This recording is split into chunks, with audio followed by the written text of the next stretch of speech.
अष्ट सखाओं में एक सखा हुए कृष्णदास।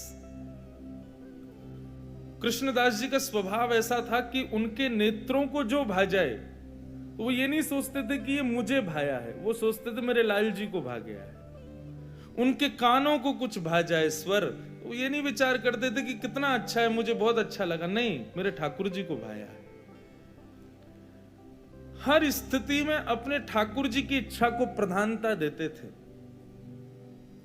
तो ग्रीष्म ऋतु का समय, गर्मी का समय, मन में भाव आया, कृष्णदास जी पौड़े हुए थे लेटे लेटे, तभी गर्मी लगी तो थोड़ा किसी वस्तु से पंखा कर रहे थे, गले में थोड़ी गर्मी लगी तो जलपान किया। उसके बाद विचार किया कोई ऐसा फल खाया जाए जिससे थोड़ी गर्मी शांत हो। तो मन में विचार आया, बोले जरूर ठाकुर जी को गर्मी लग रही है, इसीलिए मुझे गर्मी लग रही है। निकल गए महाराज बाजार में लेने के लिए खरबूज। जैसे ही पहुंचे तो महीने का पहला फल आया था। लेने के लिए जैसे ही पहुंचे, दुकानदार से जाके बोला भैया कितने का लगाया, भाव मोल करो।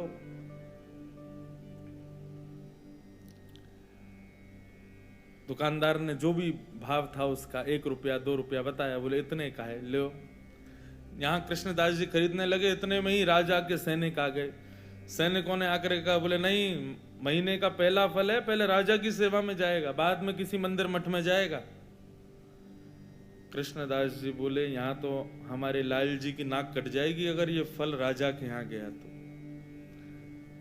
महीने का पहला फल है, ठाकुर जी की सेवा में जाना चाहिए। अब इनको प्रवचन क्या सुनाऊं मैं, ये राजा के यहां रहने वाले लोग, इनमें बुद्धि विवेक तो होता नहीं है, केवल तनख्वाह के लिए राजा की जय जयकार करते हैं।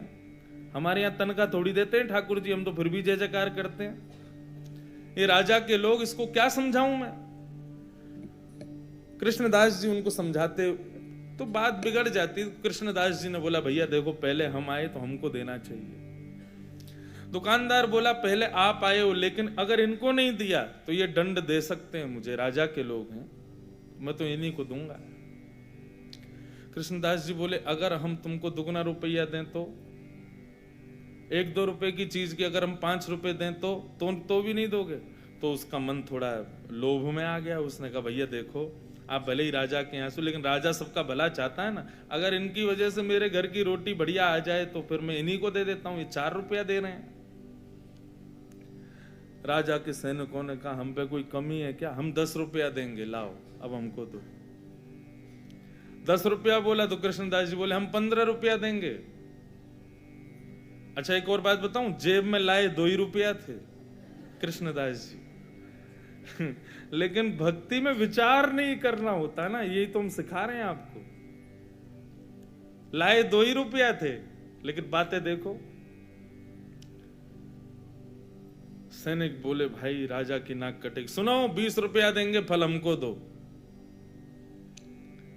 कृष्णदास जी बोले 25 देंगे, बिना विचार किए हमको दो।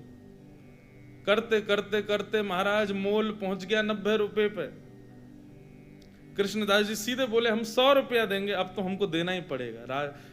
फल वाला सोच रहा है ये जल्दी ले में, और मैं यहां से जाऊं, मेरी तो छुट्टी, अब तो 1-8 साल अगर दुकान नहीं भी लगाऊंगा तो चलेगा, 100 रुपया मिल रहे हैं, उस समय बहुत होते थे।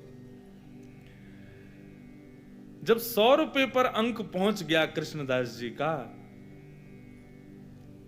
सैनिकों ने बोला कि भाई देखो, हम भले ही मोल भाव तो लगा रहे हैं, अपने राजा की नाक बचाने के लिए रुपया बढ़ाते तो चले गए, लेकिन अगर राजा ने पूछा कि फल कितने का आया और हमने कहा 100 रुपए का, तो राजा तलवार निकाल के सर धर से अलग कर देगा। बोले राज संपत्ति को तुम कुछ सोच ही नहीं रहे हो कि 100 रुपए का फल लाए हो। अंत में राजा के सैनिकों ने हाथ खड़े किए, बोले इन्हीं को दे दो, हमको नहीं चाहिए। दुकानदार बोला लाओ 100 रुपया। कृष्णदास जी बोले देख भाई, तू मोल निकाल के, तू ये फल निकाल के रख दे, बस हम लेके आ रहे हैं, चाहे कैसे भी लाएं लेके आएंगे, लेकिन इसको रख दे। तुरंत गए, ना जाने क्या क्या वस्तुएं सब लगा करके बेच करके 100 रुपए का फल लेकर के गए। ले जा करके जैसे ही रसोई घर में पधराया। अच्छा हमारे यहां वृंदावन में बंधुओं आज भी एक नियम है, बहुत सावधानी से सुनना। ठाकुर जी के 12-1 बजे मंदिर बंद हो जाते हैं। हम लोगों को ऐसी विचारधारा है कि ठाकुर जी शयन कर रहे हैं, लेकिन नहीं। ये वृंदावन में दोपहर में मंदिर बंद होने का रहस्य शयन करना। ठाकुर जी शयन में नहीं जाते, हमारी आपकी तरह नहीं रोटी खा के पड़ गए। ठाकुर जी गौचारण के लिए जाते हैं उस समय। तो कभी भी आज के बाद वृंदावन में ये हो कि भाई 12 बज गए 1 बजे, तो किसी से ये नहीं कहना ठाकुर जी शयन कर गए। कई लोगों को मैंने देखा 1 बजे मंदिर पर, अब तो बिहारी जी के शयन हो गए। नहीं, शयन रात्रि में होता है। दोपहर में तो ठाकुर जी वनचारण के लिए जाते हैं, वन में गए, गौचारण करने गए। और उसका प्रत्यक्ष प्रमाण ये है कि जब ठाकुर जी का उत्थापन होता है 4 बजे के आसपास मंदिर खुलते हैं, तब ठाकुर जी का फलों का भोग लगाया जाता है। क्यों? इस भाव से कि ठाकुर जी वन में हैं और भिलनियां भोग लगा रही हैं। वन में कोई पके हुए पदार्थ तो मिलेंगे नहीं, तो इसलिए फल का भोग लगाते हैं। तो आज के बाद कभी भी दोपहर में ठाकुर जी का जब मंदिर बंद हो, तो उस समय भाव क्या है कि ठाकुर जी इस समय वनचारण में, यमुना के तट पर घूमने गए, भांडीर वन गए, गैया चरावे नंद बाबा की। इसीलिए कई जगह आपने देखा, देखो सेवा के भी बड़े भाव हैं। श्रीनाथ जी की सेवा, हम छोटे ठाकुर जी की सेवा करते हैं श्रीनाथ जी की। श्रीनाथ जी की सेवा में गैया और ये बछिया, ठाकुर जी के खिलौने, ये पूरे दिन ठाकुर जी के सामने नहीं रखते। ये केवल तब रखते हैं जब ठाकुर जी का राजभोग हो जाता है। सब लोग इधर देखो, इधर देखो, यहां देखो, कथा सुनो।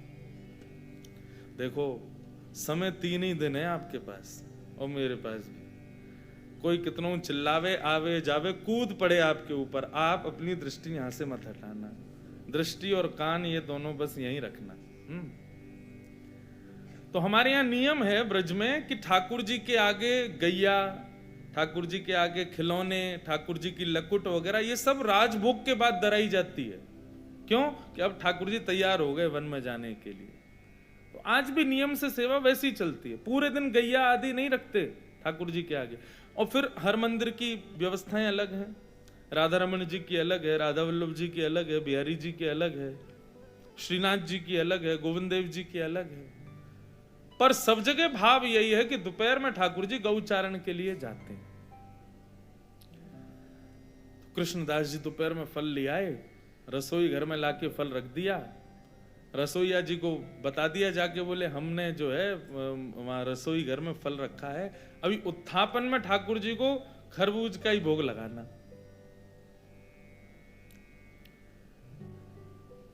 कृष्णदास जी बड़े प्रसन्न थे कि भैया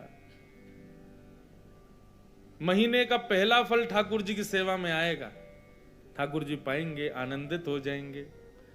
रसोईया स्नान ध्यान करके जैसे ही रसोई घर में गए, पूरी रसोई खोज ली, लेकिन महाराज फल नहीं मिला, कोई ले गया उसको वहां से। बाहर आके कृष्णदास जी से कहा, बोले कि कृष्णदास जी अंदर तो फल है ही नहीं। बोले अरे मैंने वहीं रखा है। बोले मैंने देख लिया, कहीं भी नहीं है, सब जगह खोज लिया महाराज, फल तो कहीं चला गया, उसको कोई और ले गया।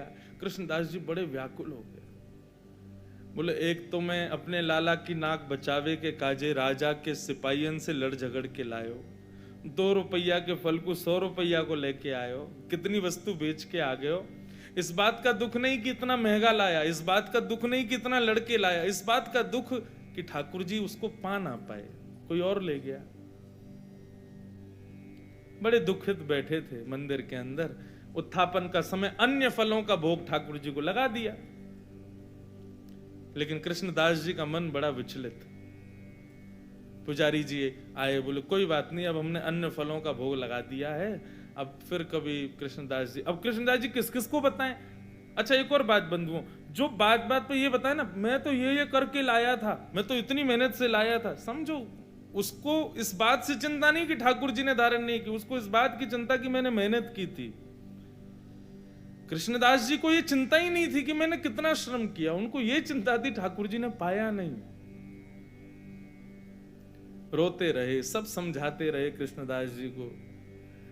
उत्थापन का भोग जब अनोसर हुआ और पुजारी जी ने बाहर आकर के जैसे ही कपाट खोलने की घोषणा की, सब दर्शनार्थी खड़े हो गए। कृष्णदास जी के भी नेत्र लाल पड़े थे। जैसे ही कपाट खुले तो क्या पाया ठाकुर जी के उर्द बाहु के ऊपर वही फल रखा जाता जो कृष्णदास जी लेकर के आए थे। रसोईया लाता उससे पहले ठाकुर जी रसोई घर में जाके ले आए उस फल को और अपनी भुजा में ला करके धारण कर लिया। जैसे ये दृश्य कृष्णदास जी ने देखा, मूर्छित हो गए, भाव में प्रवेश कर गए और ठाकुर जी के बार बार बलैया लेने लगे। जय हो नाथ, साचो प्रियतम आप ही हो, बिन गोपाल को नहीं अपनो, जासों कीरत रहिए। सूरदास जी कहते हैं संसार के प्रेमी लोग कितना भी प्रेम का आप उनके सामने बखान कर दो, कितना भी अपना प्रेम उनके सामने उजागर कर दो, कभी ना कभी उसका त्याग कर देंगे। लेकिन ठाकुर जी आपके प्रेम को हृदय से लगा करके रखते हैं। इसलिए मैं कथाओं में कहा करता हूं, ठाकुर जी को 56 भोग प्रिय नहीं, ठाकुर जी को इत्र प्रिय नहीं, ठाकुर जी को चंदन प्रिय नहीं, ठाकुर जी को दुनिया भर की पोशाक प्रिय नहीं, सोने चांदी हीरे जवाहरात प्रिय नहीं। अपने प्रेमी भक्त का भाव प्रिय है। उसका भाव कैसा, उसका भोग ठाकुर जी लगाते हैं। 56 भोग है, इससे ठाकुर जी को कोई अभिप्राय नहीं। इसलिए भैया भक्ति का पहला सूत्र अपना लीजिए कि भक्ति विचार का विषय नहीं है, विचार नहीं करना है। आप विचार मत करो, बस जो करना भाव मन में आ गया बस कर दो, ठाकुर जी सब संभाल लेंगे। ये विचार उत्पन्न होना और फिर स्वयं को उसके ना योग्य मान करके उस क्रिया को ना करना, ये ठाकुर जी की परीक्षा है।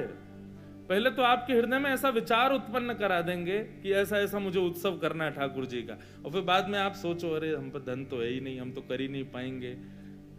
आप जैसे ही उस भाव से पीछे हटे, ठाकुर जी आपको परीक्षा में फेल कर देंगे। फेल क्यों?